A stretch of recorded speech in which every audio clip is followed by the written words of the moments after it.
నమస్కారం, ఏడీబీ న్యూస్కు స్వాగతం. నేను సుధీర్. ముందుగా హెడ్లైన్స్.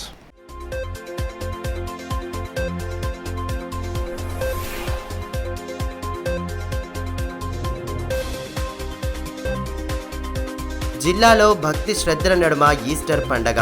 చర్చిలలో ప్రత్యేక ప్రార్థనలు జరిపి యేసుక్రీస్తును ఆరాధించిన క్రైస్తవులు.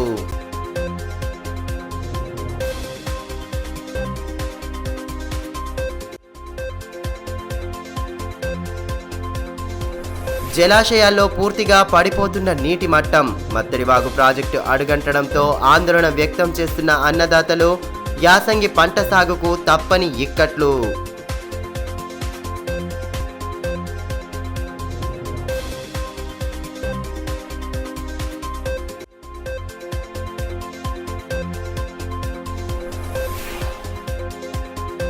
పత్తి కట్టెలకు పెరుగుతున్న గిరాకీ. పొలం వద్దకే వచ్చి ఖరీదు చేస్తున్న ప్రైవేటు వ్యాపారులు. అన్నదాతలకు సమకూరుతున్న అదనపు ఆదాయం. భూమిలోనే దున్నుకుంటే సత్ఫలితాలు ఉంటాయని శాస్త్రవేత్తల సూచన. యేసుక్రీస్తు పునరుత్థానమైన రోజున జరుపుకునే ఈస్టర్ పండుగ వేడుకలను జిల్లాలో ఘనంగా నిర్వహించారు. పట్టణంలోని చర్చిలలో ప్రత్యేక ప్రార్థనలు చేపట్టిన అనంతరం ఫాదర్లు సందేశాన్ని వినిపించారు. యేసుక్రీస్తు మరణాన్ని జయించి మూడో రోజు తిరిగి పునరుత్థానమైన రోజున క్రైస్తవ సోదరులు జరుపుకునే ఈస్టర్ పండుగను ఘనంగా జరుపుకున్నారు. జిల్లా కేంద్రంలోని సిఎస్ఐ సెయింట్ పీటర్స్ చర్చిలో యేసుక్రీస్తు పునరుత్థాన పండగ వేడుకలను ఆదివారం నిర్వహించారు. చర్చిలో ప్రత్యేక ప్రార్థనలు నిర్వహించిన అనంతరం పాస్టర్లు సందేశాన్ని అందజేశారు. అంతకుముందు తెల్లవారుజామున ఆరాధనలు జరిపారు. యేసుక్రీస్తు మరణాన్ని జయించి తిరిగి పునరుద్ధానం అయిన రోజుగా మననం చేసుకుంటూ ప్రార్థనలు జరిపారు. మహిళలు క్యాండిల్స్ వెలిగించి పాటలు పాడుతూ భక్తి భావాన్ని చాటారు.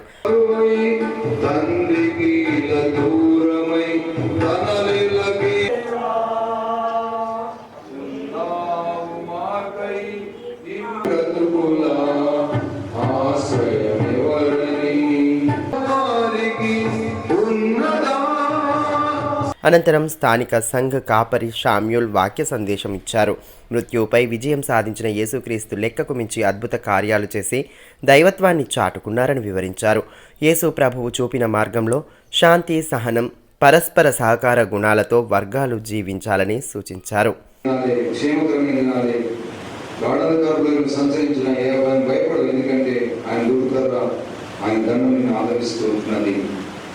ఎవరున్నారని, ఎప్పుడు ఉన్నారని పెద్దలందరూ వచ్చారు కనుక మీ కొరకే ఈ కీర్తన దేవుడు దీవించి మన కుటుంబాలను ఆశీర్వదించాలని ప్రార్థన చేస్తాను.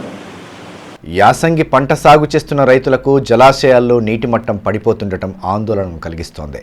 జిల్లాలోని ప్రధాన జలాశయాల్లో నీటి మట్టం తగ్గుతూ వస్తోంది. తాంసీలోని మత్తడివాగు ప్రాజెక్టులో పూర్తిగా నీరు అడగంటిపోవడంతో ఆయా గ్రామాల రైతులు ఆందోళన వ్యక్తం చేస్తున్నారు. వేసవి ప్రారంభంలోనే జిల్లాలోని పలు ప్రధాన జలాశయాలు అడుగంటుతున్నాయి. ఓవైపు యాసంగి పంటల సాగు పెరుగుతుండడం, మరోవైపు జలాశయాల్లో నీటి మట్టం పడిపోతుండడంతో అన్నదాతల్లో ఆందోళన వ్యక్తమవుతోంది. తాంసీ మండలంలోని మత్తడివాగు ప్రాజెక్టులో సైతం నీటి మట్టం పూర్తిగా పడిపోవడం ప్రస్తుతం మండల రైతుల్లో అలజడికి కారణమవుతోంది. సాధారణంగా ప్రాజెక్టు నుండి యాసంగి పంటల కోసం నీటి విడుదల కొనసాగుతోంది. గత ఏడాదితో పోలిస్తే ఈ ఏడు దాదాపు 3,000 ఎకరాలకు పైగా యాసంగి పంట సాగు పెరిగింది. ప్రాజెక్టు పూర్తి సామర్థ్యం 0.571 టీఎంసీలు కాగా 0.419 టీఎంసీలు నీటి వినియోగం జరిగింది. ప్రస్తుతం జలాశయంలో నీరు పూర్తిగా అడుగంటడంతో రైతులు ఆందోళన చెందుతున్నారు.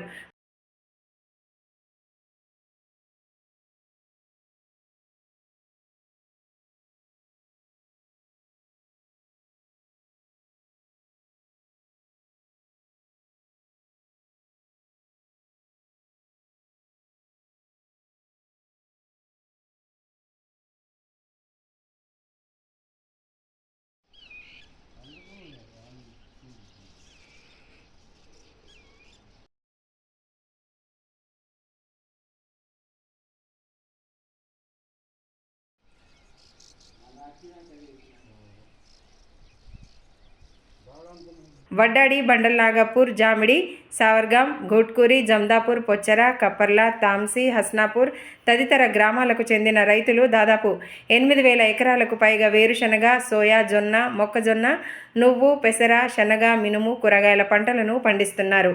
దీంతో నీటి వినియోగం పెరగగా ప్రాజెక్టులో నీటి మట్టం పూర్తిగా తగ్గిపోయింది. ఎప్పుడూ నీటితో కలకలలాడే మత్తడివాగు జలాశయం శిఖం ప్రాంతం ఈ ఏడాది మార్చి నెలలోనే ఎండిపోయింది. పంటలు ఇంటికి చేరాలంటే ఏప్రిల్ చివరి వరకు నీటి తడులు అవసరం. కానీ ప్రస్తుత పరిస్థితుల్లో చివరి వరకు పంటలకు సాగునీరు అందించడం ప్రశ్నార్థకంగా మారింది.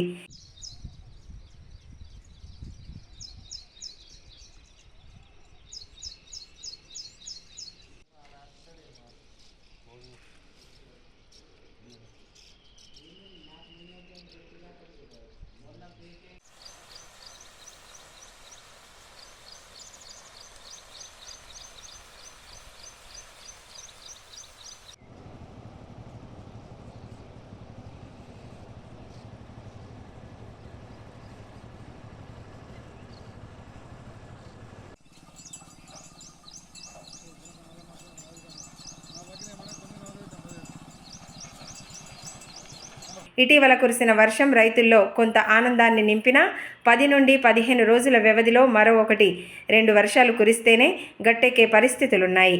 లేదంటే దిగుబడులు పూర్తిగా తగ్గే అవకాశాలున్నాయని అన్నదాతలు ఆందోళన చెందుతున్నారు.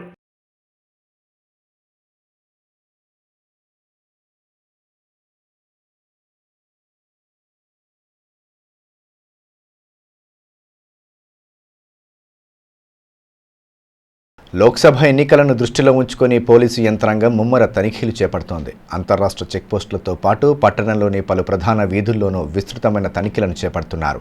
వివిధ శాఖల అధికారుల సమన్వయంతో ప్రతినిత్యం తనిఖీలు చేపడుతున్నారు. ఆదిలాబాద్ రూరల్ మండలం యాపల్గూడ గ్రామానికి మాజీ మంత్రి జోగురామన్న వెళ్తుండగా సమీపంలోని అనుకుంట వద్ద ఆయన వాహనాన్ని ఎన్నికల సిబ్బంది తనిఖీ చేశారు. వాహనాన్ని క్షుణ్ణంగా పరిశీలించారు. తనిఖీల సమయంలో సిబ్బందికి మాజీ మంత్రి సహకారం అందించారు. ఆయన వెంట మెట్టు ప్రహ్లాద్, విద్యగిరి నారాయణ, మహేందర్ తదితరులున్నారు.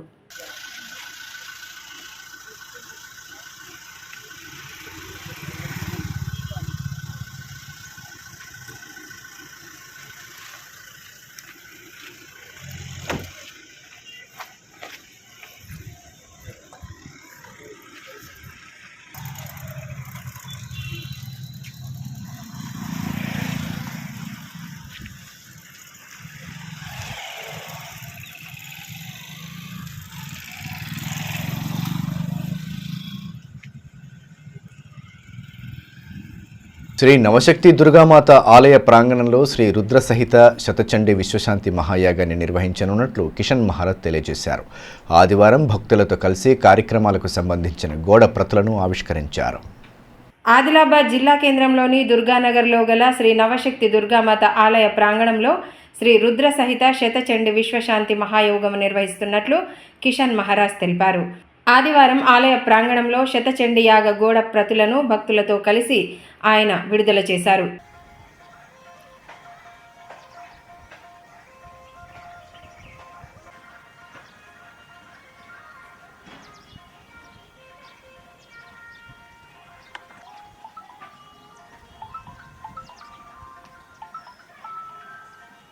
ఈ సందర్భంగా కిషన్ మహారాజ్ మాట్లాడుతూ ఏప్రిల్ 11న సాయంత్రం 4 గంటలకు శోభాయాత్ర, 12, 13, 14 తేదీలలో లక్ష కుంకుమార్చన, దీపార్చన కార్యక్రమాలను చేపడుతున్నట్లు తెలిపారు.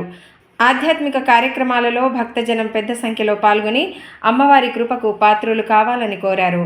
మావల గ్రామ పంచాయతీ దుర్గానగర్లో మనం 25 సంవత్సరాలు శతచండీ యాగం చేస్తున్నాము. అదే రకంగా ఈ సంవత్సరం కూడా పవిత్రమైన చైత్ర నవరాత్రుల్లో రుద్ర సహిత శతచండీ విశ్వశాంతి మహాయాగం చేస్తున్నాము. 11 రోజు నైటు సాయంత్రం పూట శోభయాత్ర 108 కలశాలతోని, 12వ తారీఖు రోజు నుంచి 14 తారీఖు దాకా శతచండీ విశ్వశాంతి మహాయాగం, దాంట్లో మధ్యాహ్నం రుద్రయాగము, రుద్రాభిషేకం ఉండును. కాబట్టి మనం ఆదిలాబాద్లో 25 సంవత్సరాల నుంచి ఇంత పెద్ద యాగాలు చేస్తున్నాం. కాబట్టి ఆదిలాబాద్ కాకుండా తెలంగాణ రాష్ట్రం మొత్తం అభివృద్ధి చెందుతుంది. పాడి పంటలు వర్షాలు అనుకూలంగా వస్తున్నాయి. అమ్మవారి సుఖ మొక్కులు చాలామంది ఆ చిమ్ముడుపులు చెల్లించుకుంటున్నారు. దినదినం మనము దీని గుడిని అభివృద్ధి చెంది చేస్తున్నాం. మనము ఇప్పుడు మనం పోయిన సంవత్సరం నుంచి ఈ సంవత్సరం అద్దాల మేడ పెట్టుకున్నాము. ఇప్పుడు కోనేరు. ఈ దేని వలన మనకి ఇదంతా వచ్చేది ఈ శతచండీ విశ్వశాంతి మహాయాగం వలనే. అమ్మవారికి 108 కలశాలతోని, 108 యజ్ఞకుండాలతోని, రోజుకు 400 దంపతులతోని మనం యాగం చేయటం వలన మనకు ఇది పవరు, ఒక శక్తి అనేది జాగృతి అవుతుంది. కాబట్టి 52 శక్తిపీఠాల్లో ఈ కలియుగ ఒక శక్తిపీఠం మన ఆదిలాబాద్ది కావున ఇటువంటి శక్తిపీఠాల మీద ఎందరో భక్తులు వచ్చి తన మొక్కులు కోరికలు తీర్చుకుంటున్నారు, ముడుపులు చెల్లించుకుంటున్నారు. కావున భక్తులందరికీ మనకు ఆదిలాబాద్ జిల్లాలో ఇటువంటి మనం 108 యజ్ఞకుండాలతో వాళ్ళకి అవకాశం కలిగిస్తున్నాము. కాబట్టి 12, 13, 14 తారీఖులలో యాగం జరుగుతుంది. కావున ఈ యాగంలో అందరూ పాల్గొనండి. పేద ధనతుడు కానీ, పేదవాడు కానీ, లింగ భేదాలు అంటే కుల మతాలు వర్గాలు లేకుండా కానీ అన్ని వర్గాల వాళ్ళకి ఇది అవకాశం మన ఆదిలాబాద్లో అమ్మవారి ఆజ్ఞానుసారం మనం ఇస్తున్నాం. కాబట్టి అందరు వచ్చి ఈ యాగంలో పాల్గొనండి, పునీతులు కండ్రి. మనకు ఆదిలాబాద్లో ఎన్ని యాగాలు ఎన్ని దాన ధర్మాలు చేసినా కానీ యజ్ఞం చేయటం వలన అమ్మవారికి మనం డైరెక్ట్ మనం ఆహ్వానించిన అవుతాం. కాబట్టి సంతానం లేని వాళ్ళు కానీ, పెళ్లి కాని వాళ్ళు కానీ, జాబులు రాని మానసిక వ్యాధితో ఇంట్లో బాధపడే వాళ్ళు సుఖ ఈ యజ్ఞంలో పాల్గొనండి. జిల్లాలో పత్తి పంటను సాగు చేసిన రైతులు ప్రస్తుతం పత్తి కట్టెలు ఏరివేసే పనిలో నిమగ్నం కాగా కొందరు ప్రైవేటు వ్యాపారులు పత్తి కట్టెలను ఖరీదు చేసేందుకు ఆసక్తి చూపుతున్నారు. పట్టణ వాసులు సైతం ఇటీవల వంట చెరుకుగా పత్తి కట్టెలను వినియోగిస్తుండటంతో భారీగా డిమాండ్ పెరిగింది. పొలం వద్దకే వచ్చి కట్టెలను ఏరివేసి జిల్లా కేంద్రానికి తరలిస్తున్నారు. దీంతో రైతులకు అదనపు ఆదాయం సమకూరుతోంది. జిల్లా రైతులు ప్రధానంగా సాగు చేసే పత్తి పంట కట్టెను ప్రస్తుతం వారికి లాభాలను తెచ్చిపెడుతోంది. ఈ ఏడు పత్తికి సరైన ధరలు లేకపోవడంతో ఆశించిన లాభాలు రాలేదు. వాతావరణ పరిస్థితులు, ఇతరత్ర కారణాలతో దిగుబడులు తగ్గడం, కొనుగోళ్ల సమయంలో తలెత్తిన ఇబ్బందులు రైతులను అసహనానికి గురిచేశాయి. అయితే ప్రతి వేసవి కాలంలో పత్తి పండించిన రైతులు పంట కట్టెలను పీకేసి కుప్పలుగా చేసి కాల్చేవారు. ఈ పనికి అదనపు ఖర్చు అవడంతో పాటు ఇబ్బంది కూడా ఎదురయ్యేది. గత 2 సంవత్సరాలుగా పీకేసిన పత్తి పంటను ప్రైవేట్ వ్యాపారులు పత్తి చేనులోకి వెళ్లి ఎకరాకు కొంత నగదుని ఇచ్చి మరీ వారి వాహనాల్లోనే జిల్లా కేంద్రానికి తరలిస్తున్నారు. గ్రామీణ ప్రాంతాలకు చెందిన వారే కాకుండా పట్టణవాసులు సైతం వంట చెరుకుగా ఇతరత్ర అవసరాలకు వినియోగిస్తుండడంతో ప్రస్తుతం పత్తి కట్టెలకు డిమాండ్ పెరిగినట్లయింది. పత్తి కట్టెను తీసేందుకు గతంలో ఎంతో కొంత ఖర్చు అయ్యే పరిస్థితుల నుండి తిరిగి లాభాలు వచ్చే పరిస్థితి ఏర్పడింది. పంట సాగు తర్వాత వృధాగా కాల్చివేసే పత్తి కట్టెకు తీవ్ర డిమాండ్ ఏర్పడడంతో రైతులు కూడా పత్తి కట్టెను ప్రైవేట్ వ్యాపారులకు అమ్ముతున్నారు.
అయితే పత్తి కట్టెను కాల్చకుండా భూమిలోనే దున్నుకుంటే మంచి ఫలితాలు ఉంటాయని కృషి విజ్ఞాన కేంద్రం program coordinator doctor Y Praveen Kumar సూచిస్తున్నారు.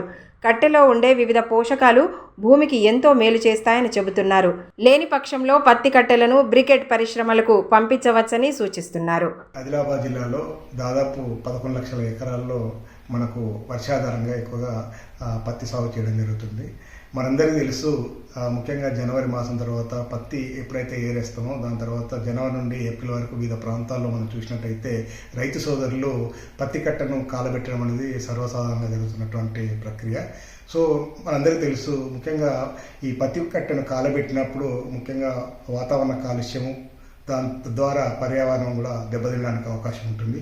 అయితే చాలామంది తెలుసుకోవాల్సినటువంటి అంశం ఏంటంటే పత్తి కట్టెలో చాలా ముఖ్యమైనటువంటి పోషకాల లభ్యత అనేది ఎక్కువగా ఉంటుంది. అందులో మనం చూసినట్టయితే ముఖ్యంగా ఆర్గానిక్ కార్బన్, సేంద్రియ కర్బనం కావచ్చు, నత్రజని, భాస్వరం, పొటాషియం యొక్క స్థాయి ఎక్కువగా ఉండడానికి అవకాశం ఉంటుంది.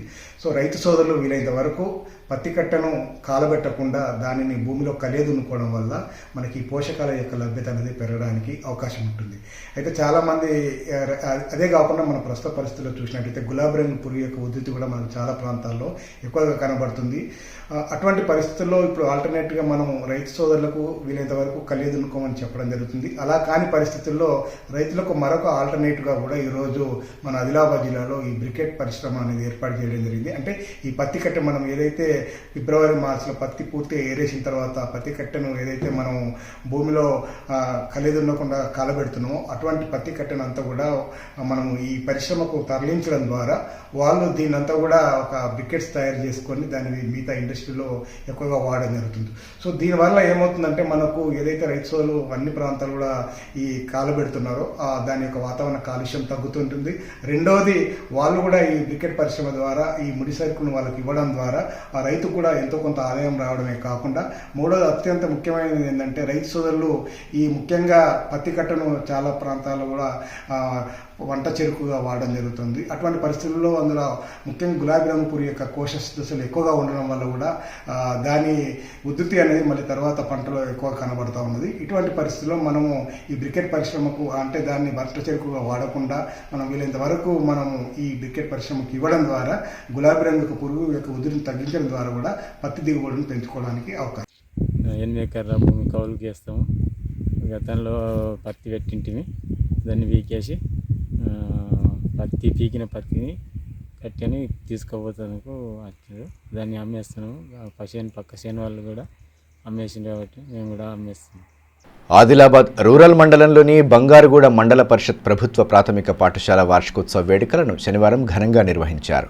విద్యార్థుల సాంస్కృతిక నృత్య ప్రదర్శనలు ఆహుతులను విశేషంగా ఆకట్టుకోగా కార్యక్రమ అతిథులు వారికి దిశానిర్దేశం చేశారు. విద్యార్థి దశ నుండే ఉన్నత లక్ష్యాలను నిర్దేశించుకొని ఉజ్వల భవిష్యత్తు పొందాలని సెక్టోరల్ అధికారి నారాయణ సూచించారు. ఆదిలాబాద్ రూరల్ మండలంలోని బంగారుగూడ మండల పరిషత్ ప్రభుత్వ ప్రాథమిక పాఠశాల వార్షికోత్సవ వేడుకలను శనివారం సాయంత్రం ఘనంగా నిర్వహించారు. ఈ సందర్భంగా పాఠశాల ఆవరణలో సాంస్కృతిక కార్యక్రమాలను చేపట్టగా చిన్నారులు ప్రదర్శించిన నృత్యాలు ఆహుతులను విశేషంగా అలరించాయి.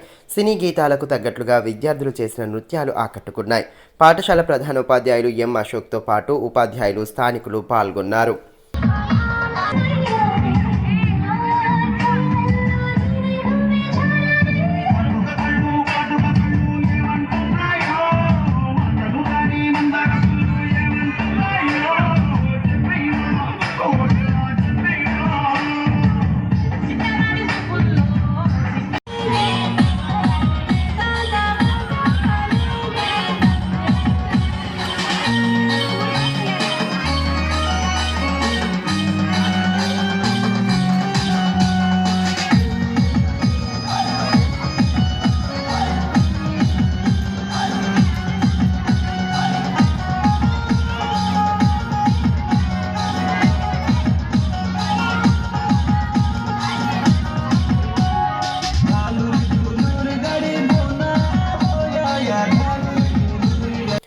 ఈ సందర్భంగా సెక్టోరల్ అధికారి నారాయణ మాట్లాడుతూ వార్షికోత్సవ వేడుకల్లో విద్యార్థులు ఉత్సాహంగా పాల్గొనడం అభినందనీయమని అన్నారు. చదువుతో పాటు ఆటపాటల్లోనూ రాణించాలని పేర్కొన్నారు. ఉన్నత లక్ష్యాలకు అనుగుణంగా ప్రణాళిక ప్రకారం చదువుతూ మంచి భవిష్యత్తు పొందాలని సూచించారు.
చెప్పాలి, నువ్వు చెప్పాలి. ముత్ఖేడ్ వయా ఆదిలాబాద్ మీదుగా పిప్పలకొట్టి వరకు డబుల్ రైల్వే లైన్ పనులు కొనసాగుతున్నాయి. కాగా పనుల పర్యవేక్షణలో భాగంగా రైల్వే ఉన్నతాధికారులు ఏరియల్ లైడర్ సర్వే నిర్వహించారు. ఔరంగాబాద్ నుంచి deputy chief engineer Prakash Pratap, assistant engineer Dinesh చౌదరిలు వచ్చి ఏరియల్ లైడర్ సర్వే నిర్వహించారు. హెలికాప్టర్లో పనులను పరిశీలించే క్రమంలో ఫ్యూయల్ అయిపోవడంతో స్థానిక ఏరోడ్రమ్లో హెలికాప్టర్ను దించి ఫ్యూయల్ పోయించుకున్నారు. అనంతరం రూట్ సర్వే నిర్వహించి పనుల గురించి తెలుసుకున్నారు. ఇక్కడ కొనసాగుతున్న పనులను site engineer Subbarao, deputy chief engineer Prakash వివరించారు. కాగా అకస్మాత్తుగా ఏరోడ్రమ్లో హెలికాప్టర్ దిగడంతో స్థానికులు ఆసక్తిగా గమనించారు. Best friends help welfare society ఆధ్వర్యంలో శనివారం సాయంత్రం ఇఫ్తార్ విందును ఏర్పాటు చేశారు. ముస్లిం మత పెద్దలు ప్రత్యేక ప్రార్థనలు జరిపిన అనంతరం ఉపవాస దీక్షలను విరమించారు. ఈ కార్యక్రమంలో పలువురు నాయకులు, ప్రముఖులు పాల్గొన్నారు. రంజాన్ మాసాన్ని పురస్కరించుకొని ముస్లిం సోదరులు కఠోర ఉపవాస దీక్షలను ఆచరిస్తున్నారు. ఈ నేపథ్యంలో వివిధ సంస్థల నేతృత్వంలో ఇఫ్తార్ విందులు ఏర్పాటు చేస్తున్నారు. అందులో భాగంగానే శనివారం సాయంత్రం best friends help welfare society ఆధ్వర్యంలో ఇఫ్తార్ విందును ఏర్పాటు చేశారు. ముందుగా ముస్లిం మత పెద్దలు ప్రత్యేక ప్రార్థనలు జరిపిన అనంతరం ఖర్జూరాలు తినిపించి ఉపవాస దీక్షలను విరమించారు. కార్యక్రమంలో DCCB chairman Addi Bojareddy, Jainath PSCS chairman Baluri Govardhan Reddy, BRS senior నాయకులు సాజిదుద్దీన్, సొసైటీ అధ్యక్షులు అబ్దుల్ అజీజ్ తదితరులు పాల్గొన్నారు.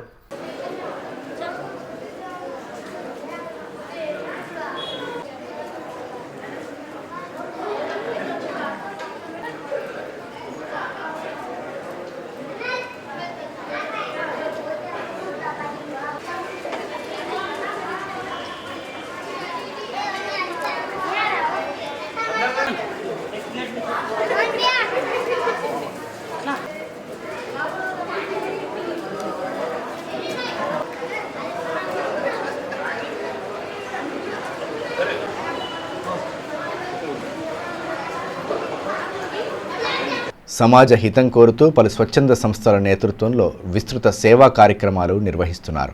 ఇందులో భాగంగానే ఆదివారం శ్రీ షిరిడి సాయి సేవా సొసైటీ సాయిలింగి వృద్ధాశ్రమం ఆధ్వర్యంలో గిరిజన గ్రామాల్లో బట్టలను పంపిణీ చేశారు. తలమడుగు మండలంలోని తిప్పాకే, తిప్పాజీ, బోరింగూడ, నిషాన్ ఘాట్, హత్తిగుట్ట తదితర గ్రామాల్లో బట్టలతో పాటు బెడ్షీట్లు, బ్లాంకెట్లను పంపిణీ చేశారు.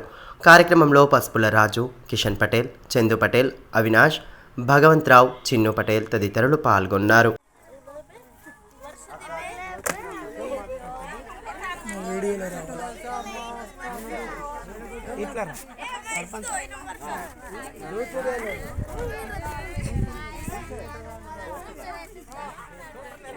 వేసవిలో తీవ్రమైన ఎండలు ఉన్న నేపథ్యంలో పలు స్వచ్ఛంద సంస్థలు ప్రజల దాహార్తిని తీర్చేందుకు ముందుకు వస్తున్నాయి. చలివేంద్రాలలో మంచినీటిని అందుబాటులో ఉంచుతుండటంతో పాటు మజ్జిగ పంపిణీ కార్యక్రమాలు కొనసాగిస్తున్నారు. ఇందులో భాగంగానే లయన్స్ క్లబ్ ఆధ్వర్యంలో పట్టణంలోని బస్టాండ్లో ఆదివారం మజ్జిగ పంపిణీ చేశారు. తీవ్రమైన ఎండలను దృష్టిలో ఉంచుకొని ప్రయాణికులకు మజ్జిగ అందించి వారి దాహం తీర్చారు. కార్యక్రమంలో లయన్స్ క్లబ్ ప్రతినిధులు మధుసూదన్ రావు, రమాకాంతరావు, విశ్వాస, నరేందర్, సత్యనారాయణ, రవీంద్ర, దయాకర్ రెడ్డి తదితరులు పాల్గొన్నారు. వేసవిలో ఇటువంటి కార్యక్రమాలు చేపట్టడం అభినందనీయమని ఈ సందర్భంగా కంట్రోలర్ గంగాధర్ అన్నారు. సుదూర ప్రాంతాలకు ప్రయాణించే ప్రయాణికుల సౌకర్యార్థం మజ్జిగ అందించడం పట్ల అభినందనలు తెలియజేశారు. వార్తలు ముగించే ముందు హెడ్లైన్స్ మరోసారి.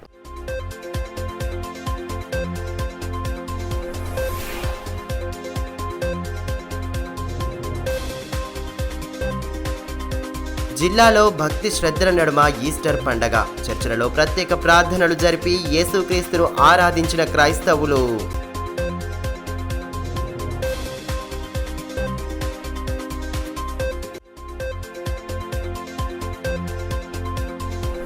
జలాశయాల్లో పూర్తిగా పడిపోతున్న నీటి మట్టం. మత్తడివాగు ప్రాజెక్టు అడుగంటడంతో ఆందోళన వ్యక్తం చేస్తున్న అన్నదాతలు.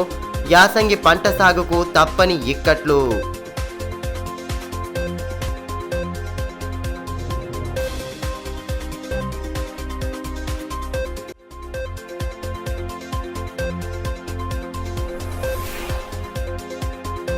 పత్తి కట్టెలకు పెరుగుతున్న గిరాకీ. పొలం వద్దకే వచ్చి ఖరీదు చేస్తున్న ప్రైవేటు వ్యాపారులు. అన్నదాతలకు సమకూరుతున్న అదనపు ఆదాయం. భూమిలోనే దున్నుకుంటే సత్ఫలితాలు ఉంటాయని శాస్త్రవేత్తల సూచన. ఈ వార్తలు ఇంతటితో సమాప్తం. తిరిగి ప్రసారమయ్యే మరో బులెటిన్లో మళ్ళీ కలుసుకుందాం. అంతవరకు సెలవు. నమస్కారం.